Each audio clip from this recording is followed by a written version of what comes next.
ആരും കാണിക്കാൻ പാടില്ല, സ്ത്രീകൾ പോലും വരാൻ പാടില്ല. സമാധി ചെയ്യുന്ന സമയത്ത് ആരും കാണാൻ പാടില്ല.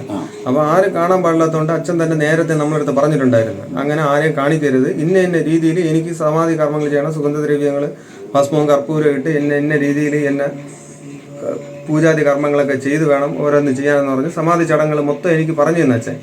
ആ ചടങ്ങ് പ്രകാരമാണ് ഇപ്പം നമ്മൾ അച്ഛന് ചെയ്തത്. ഈ സമയത്ത് അച്ഛൻ പത്മാസനത്തിൽ ഇരുന്ന് മൂലാധാര സ്വാധിഷ്ഠാനം മണിപൂര അനാഗതം വിശുദ്ധി എന്ന് സഹസ്രതള പത്മം എന്ന് പറയുന്ന അതിൽ പ്രാണായാമം ചെയ്താണ് അച്ഛൻ സമാധി ബ്രഹ്മത്തിലേക്ക് ലയിച്ചത്. ആ സമയം ഭയങ്കര ചൈതന്യം വരുന്ന ആ ശരീരം, തേജസ്സും ഊർജ്ജസ്വലനായിട്ടാണ് അച്ഛൻ അവിടെ ഇരുന്ന് സമാധിയായത്. ആ സമാധി എന്ന് പറയുന്നത് അത് കാണാൻ പാടില്ലാത്തത് കൊണ്ടാണ് നമ്മൾ ആരെയും അറിയിക്കാത്തത്, ഇവിടെയുള്ള ആരെയും അറിയിക്കാത്തതുകൊണ്ട്. പക്ഷെ അതിൻ്റെ ഒരു എല്ലാം കൂടെ കിട്ടിയപ്പോൾ ഇപ്പോൾ ഉദാഹരണത്തിന് എന്താ പറയുക, അവസരം മുതലാക്കിയാണ് നമ്മളെ ഈ നാട്ടുകാരിപ്പോൾ വെച്ചത്. ഈ അവസരം എങ്ങനെയാണോ മുതലാക്കി ആ നാട്ടുകാർ കൃത്യമായിട്ട് വെച്ചു. സമാധിയാകുന്ന സമയം 11:30 രാത്രി പകല് 11:30. പൂജാതി സമാധി ചടങ്ങ് തീർന്നപ്പം വെളുപ്പാങ്കാലം ബ്രാഹ്മ മുഹൂർത്തമായി 3:30 സമാധി ചടങ്ങ് തീർന്നപ്പം.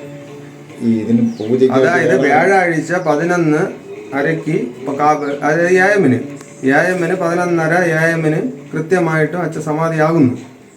സമാധിയായി അതിൻ്റെ പൂജാതി കർമ്മങ്ങളും സമാധി ചടങ്ങുകളെല്ലാം കഴിഞ്ഞ് തീർന്നപ്പോഴത്തേക്കും തിരിച്ച് നമ്മളെ രാത്രിയിലോട്ട് പോയി രാത്രിയുടെ യാമം തീർന്ന് പിന്നെ പുലരാനുള്ള 7:30 നാഴിക കിടക്ക ബ്രാഹ്മ മുഹൂർത്തമായ 3:30 സമാധി ചടങ്ങുകളും തീർന്ന് പൂജാതി കർമ്മങ്ങളെല്ലാം കഴിഞ്ഞാൽ പൂജ നിവേദ്യങ്ങളെല്ലാം കൊടുത്ത് ഭഗവാന്റെ ആരാധന എല്ലാം വന്നിരുന്നു. നിങ്ങളെ വിളിച്ചു ഇരുന്ന് ഓരോ ആധാര ചക്രങ്ങളുണ്ട്, മൂലാധാരം സ്വാധിഷ്ഠാനം മണിപുരാനാഥം, ഇങ്ങനെ ഓരോ ആരാധന ചക്രങ്ങൾ ഉണർത്തി അച്ഛൻ തന്റെ പ്രാണ അമൃതകലയിലെത്തി അവിടെ വന്ന് അച്ഛൻ ബ്രഹ്മത്തിലേക്ക് നോക്കി അങ്ങ് ലയിച്ചാണ്. അതിന് ശേഷമാണ് നമ്മൾ ബാക്കിയുള്ള കാര്യങ്ങൾ ചെയ്തത്.